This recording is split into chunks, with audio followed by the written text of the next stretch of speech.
Hey everybody, how's it going and welcome.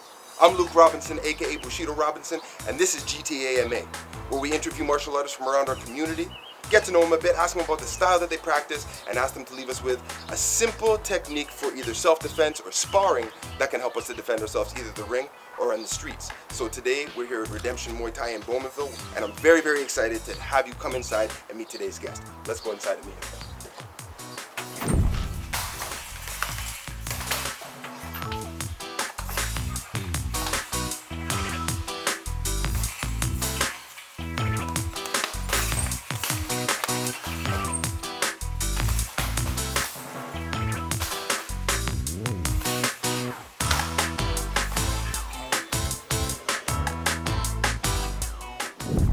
All right, so our guest today is Kru Darian Carrington from Redemption Muay Thai.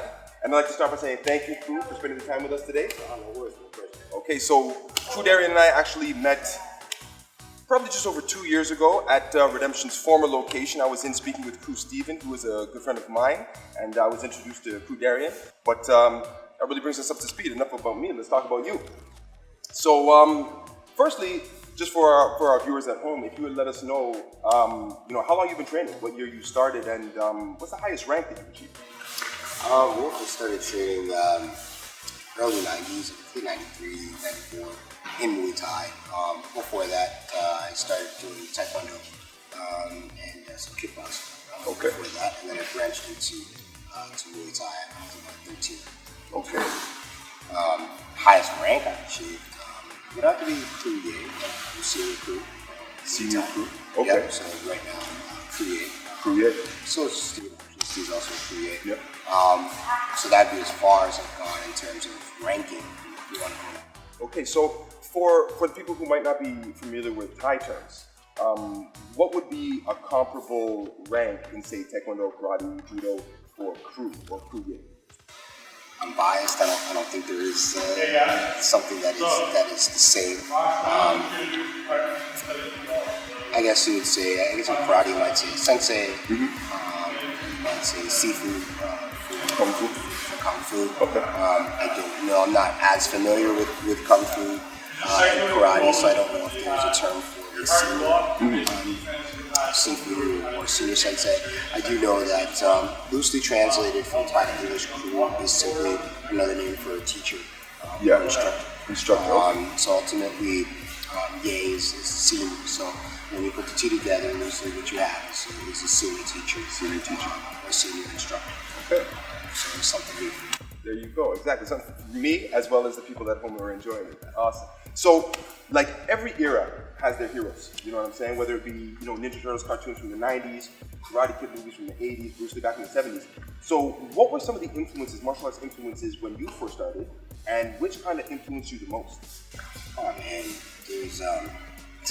there's so many of those because I grew up watching. I'm sure you did too, watching so many martial art movies and so forth. And a lot of influences, definitely a lot of Kung Fu influences. When I was younger, Jackie Chan was really big. Philip Cole was really big for me. But then as I got into more kickboxing and type of films and everything, Billy Blanks was a big one for me, I gotta say. Tiger Claw. For sure, definitely. I don't know if you ever watched King of the Kickboxing. That was a big film. So I watched, I watched a lot of those things. Tom Poe. And I think if you're from my era and you're into Muay Thai, you probably watched that. And Tom Poe was probably the first Thai boxer you may have seen on film, and everybody kind of said, "Oh, like that guy." Yeah, everybody wanted to be kicking, flipping, cement beams in the basement of a gym. Something crazy like that, right? So those were a lot of my influences, I guess, from the films and stuff. Okay, awesome. So now, did that have an influence on which style that you chose? You know what I mean? Like, we know that you do Muay Thai now. You said that you had done some kickboxing, Taekwondo when you were younger. Were the influences you saw on screen, did that kind of push you towards Muay Thai, or? To be honest with you, yes and no.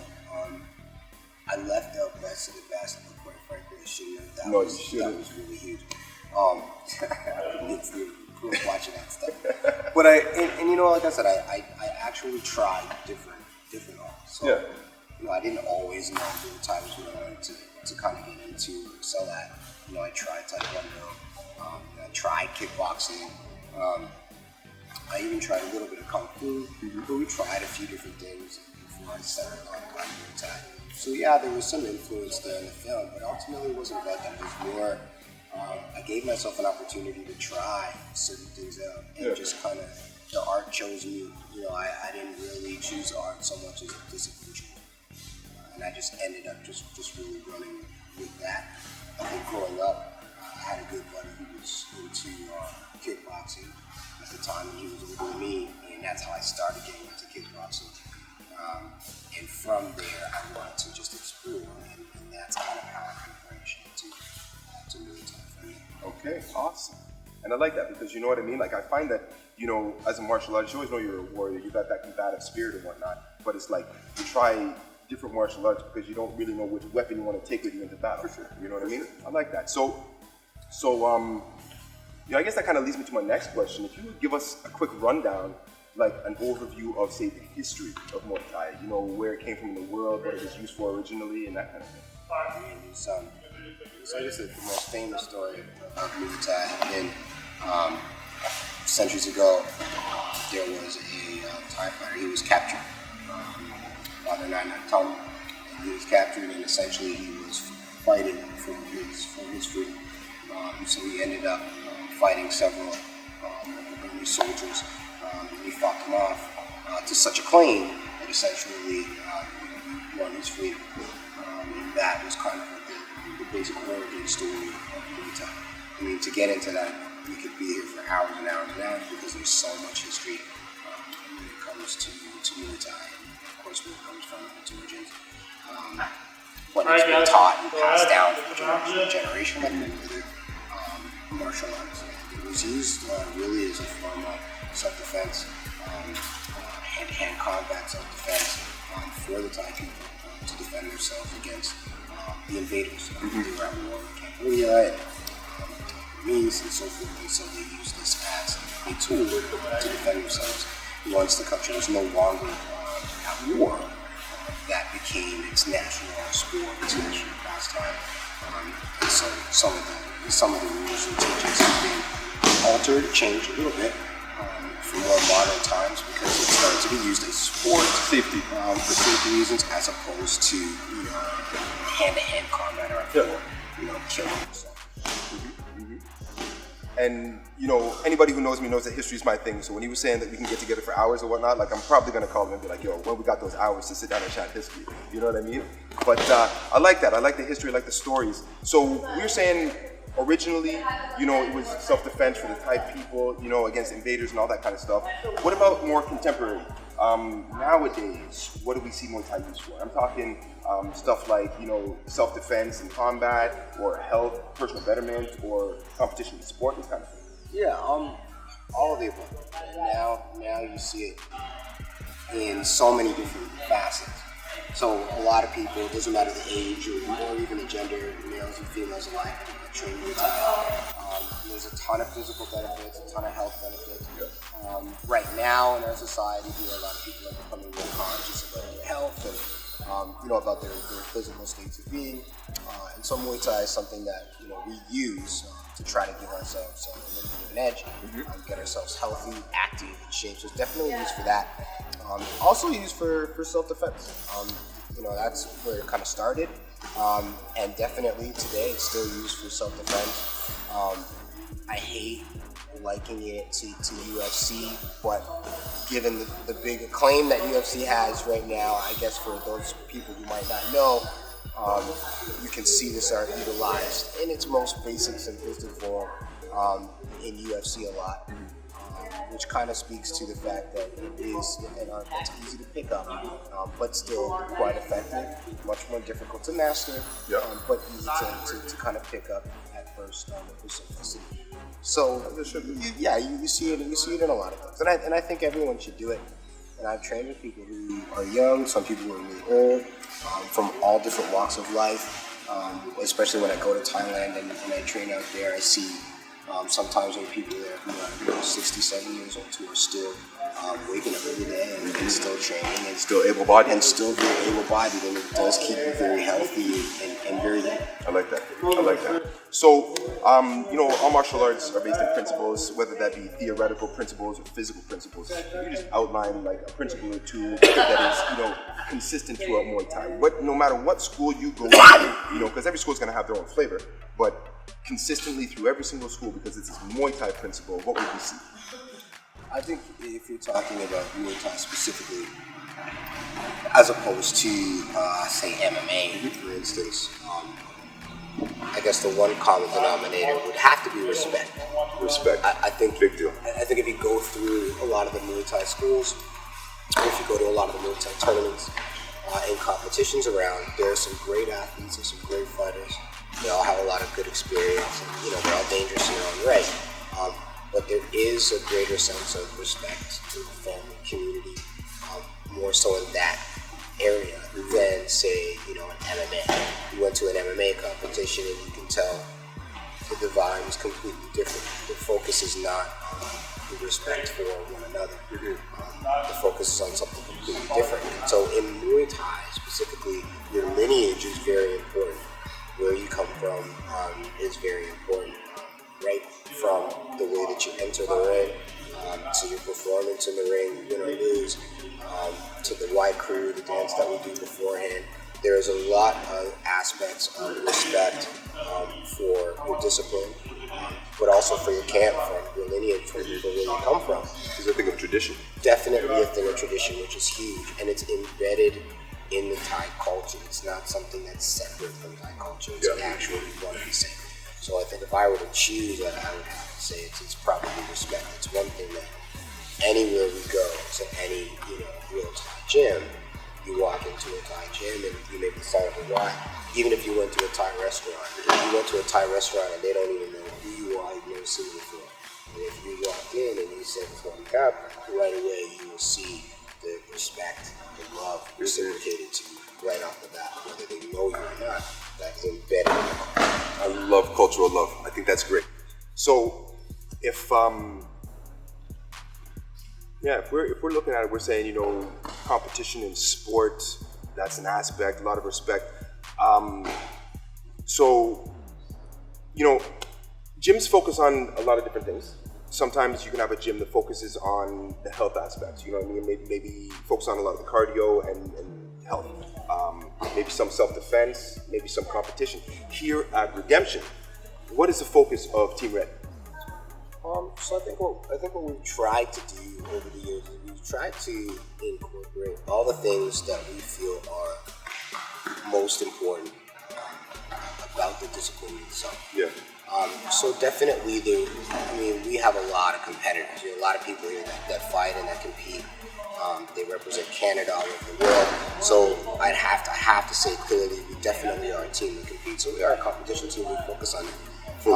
But there's a good amount of people here. There's about 60% of the gym who doesn't, and they just come to try to meet their own personal goals. Yeah. We definitely want to focus on that. So some people, their goals are health. Maybe they want to lose weight. Maybe they just want to get healthy. And so we do focus on that as well. And some people, it's confidence building. For some people, they want to just get more confident. They want their kids to become more confident. So that definitely, just as much as the competition side, I think for us, that is definitely something that we've tried to bring to the forefront. Yeah. And we always want to keep the atmosphere that is one of love and respect.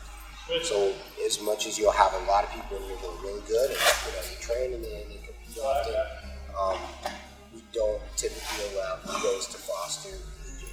Everyone is equal. So little kids will come in and make the sign of the Y, and we'll do that. Whether you have 100 fights or no fights, doesn't matter. Whether you're competing or maybe you're just looking at your own personal goals that you're going after, we're all trying to help each other succeed in whatever that endeavor might be. So if one person wants to lose weight, we're all trying to help them lose weight. One person wants to fight, and we're all trying to help that person, get ready to achieve that goal to fight, whatever the case may be. So I think for us, those are really the things that we're trying to put on the forefront. It's a business. Some people, are really about the money. They want to make a lot of money. I'll be the first to tell you, we don't cater so much about the money. We want to keep the doors open and the lights on, but that is not the focus. The focus, the money is actually last. Yeah. You know, I worked for 10 years in this gym, making nothing. Everything we made went right back into the gym, to the community, and so forth. So I think that's something that kind of sets us apart as well. There's not a lot of gyms out there that are like that. So here at Redemption, we got a full-rounded gym. We got a gym of love and respect. We got a gym of competitors. We got a gym where it's open to people who have their own goals. You know what I mean? I think that's really cool. Me personally, I'm gonna get up in that ring. You know what I mean? So, you know, keep your eyes peeled. Watch for the info coming out. And I hear rumors. No rumors. No rumors? There are no rumors. Okay, so we're squashing rumors. There's no rumors. There's no rumors. I think what it is, and I'll speak to you on that front. Ultimately, when you actually open a gym and you're teaching people, and you're taking on their goals and the things that they want to do, you're taking those on personally. You kind of put yourself to the wayside if you are truly focused on the individuals that are in your charge. Yeah. And I think that's something that I've taken really, really seriously over the years from day one. So if it means that, you know, I need to put more time into bringing up new students or to helping them achieve what they need to, and I have to sacrifice some of my own ambitions in the process to do that, then that's what I do. So definitely, I would like to be able to get back and compete over the next year, possibly 2 years. But for me, it's all about finding the balance and making sure that, you know, I have time to do what I want to do. Absolutely. But you guys come first. We come first. But listen, I'm gonna put it to the people. Who wants to see Kru Darian in the next little while in the ring? Because I would love to see it. You know what I mean? I think you should stay tuned to see Kru Steve, because Kru Steve is a dangerous man, and he's gonna be dangerous now too. We should talk to Kru Steve about getting him in that ring. I'm about that. I'm about that. Okay, so now you've competed in the past. Awesome. So could you give us an outline of you know what it's like for fight camp, start to finish, for yourself? When you know that you have the bout coming, you start going hard for the training, you know, a couple days before the bout, and then fight. Well, you know, funny enough, so this is, I'm gonna say, it's gonna sound weird. The whole concept of a fight camp is actually a newer concept when it comes to Muay Thai, traditional Muay Thai training, because traditionally, you're always training. You're training anyway. So like, when I was fighting, we didn't specifically do a lot of fight camps. You say we trained is what we did. You know, that was your schedule. What did you do? Because we were doing on Monday, training. What were you doing Tuesday? Training. Like, every day, like that's just what you did, right? You had your rest day here and there, but aside from that, that's what you were doing. So whenever an opportunity came up, it wasn't, oh my God, I need to get into a fight camp real soon, I'm not going to be ready. It was, okay, I'm ready, let's do it, because I've always been training. I think when I opened the gym in 2007, we started competing with our students and stuff in 2009. What ended up happening was just a strange phenomenon where some people wouldn't necessarily be training all the time. Then they would hear, oh, there's a tournament coming up in 2 months. Okay, well, I need to get ready. And then they might only start really coming in, 4 weeks, 5 weeks before the battle. And so what do you do, right? It's kind of like cramming for a test. So at that point in time, you go, okay, well, let's get serious and try to focus. And then they do some serious work, and maybe they might do double the work in that 5 weeks that they would normally do, and you're ramping it up. To me, that shouldn't be necessary. They should always be training. Absolutely. So to go back to answer your question, when I was really competing, and really do fight camps every day was a hard training session. You learned something that you needed to learn. And I didn't spend just an hour in there and then I'm gone. Like, I would spend 4 hours in the gym. And if I wasn't training myself, I was watching racing their phones and studying as well, learning, trying to help my crew out with gym as well, and learning things from other aspects. So there was a lot to it, and it didn't really come down to, I can't remember myself specifically having to do a fight camp and calling it a fight camp. You always think, what would have been the difference? And that's what I was doing. Exactly. The other one, for both individuals, would have to be consistency. A lot of people start really strong and they go in, and then maybe they get a little bit of success. Maybe they have a fight or two, and they learn a couple of things, but then they stop. So the consistency isn't there.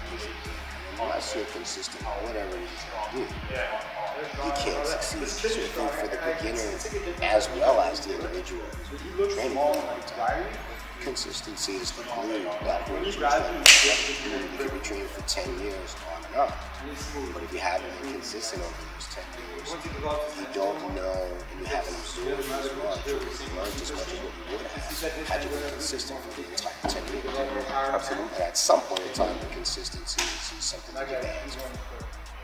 Full 100, I like it. So now we get to the question where I ask you to give us a little something to take home. All right. So do you have a technique for either self-defense or sparring, that doesn't take long to learn, that you can demonstrate, that you can show, perhaps on myself, that we can give to the audience? I don't have one special master technique or a touch of death or anything. No dim mocks.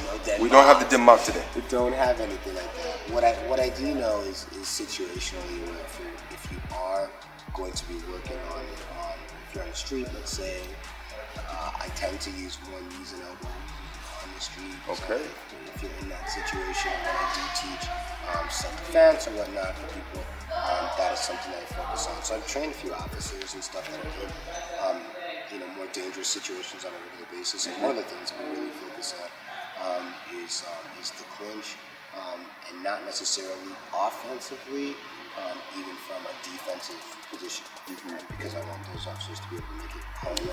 Absolutely. So defense is really more prominent. But I think clinching knee, clinching elbow, those are the things. Okay. So what you're saying is hold your opponent close and then give him a gift. Give him a gift. Give him a gift. Let give him something to remember you by. Give him something to remember you by. Let him know he shouldn't be here doing that. I like it. All right. So, guys, thank you so much. This concludes our interview today. Kru Darian, thank you so much for taking the time to be here with us. No problem. If you guys are out in Bowmanville, if you guys want to come and train here at Redemption Muay Thai, you can find them on the web at www.redemptionmuaythai.com. If you want to reach out personally to Kru D, perhaps you have an email address? Yeah, we've got an email address. It's just darinvc@gmail.com. This is darinvc@gmail.com. You're putting the IG? I'm on Instagram, but I can even tell you, if you put in Darian Carrington in IG, you'll find me. There you go. All right, guys, thank you so much. And we'll see y'all next time. So, as usual, respect each other, respect yourselves, and train hard.